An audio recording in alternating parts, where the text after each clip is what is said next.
আসসালামু আলাইকুম সবাইকে। আজকে আল-রাজি ব্যাংকে কিভাবে টাকা জমা করবেন সেটা আপনাদেরকে সাথে শেয়ার করব। সঙ্গেই থাকবেন, ভিডিওর সাথে থাকেন, কিভাবে টাকা জমা করি দেখেন।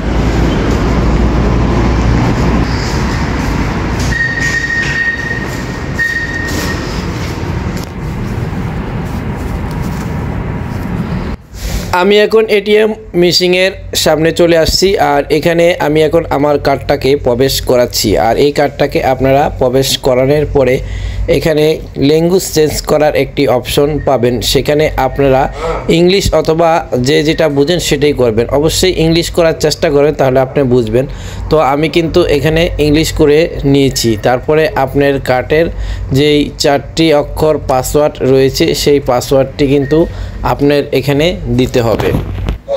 তো এখানে আমি এখন ইংলিশ করে নিয়েছি। তারপরে এখানে আমার যে কার্ডের 4টি পাসওয়ার্ড রয়েছে সেটি কিন্তু আমি এখন এখানে দিতেছি।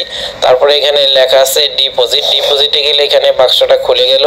আর এখানে আপনারা টাকাগুলো দিবেন, সে টাকাগুলো অবশ্যই সোজা করে দেওয়ার চেষ্টা করবেন।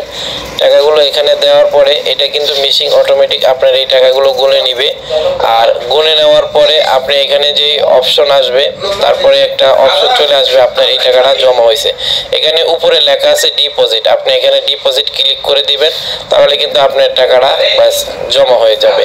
পরবর্তীতে আপনি কার্ডটাকে বের করে চলে আপনি ক্যান্সেলে দিয়ে দিবেন। ক্যান্সেলে দিয়ে আপনার কার্ডটা চলে আসবে। এখানে ইয়েস বা নো আসছে, আপনি নোতে দিতে পারেন, আপনার কার্ড চলে আসবে। ইয়েসে দিতে পারেন, কোনো সমস্যা নাই। তো এইভাবে আপনারা করার চেষ্টা করবেন। অবশ্যই ভিডিওটা দেখে যদি কোনো ভাইয়ের উপকার হয়ে থাকে অবশ্যই এই চ্যানেলে একটি সাবস্ক্রাইব করে এবং একটি লাইক কমেন্ট করে পাশে থাকবেন পরবর্তী ভিডিও পাওয়ার জন্য।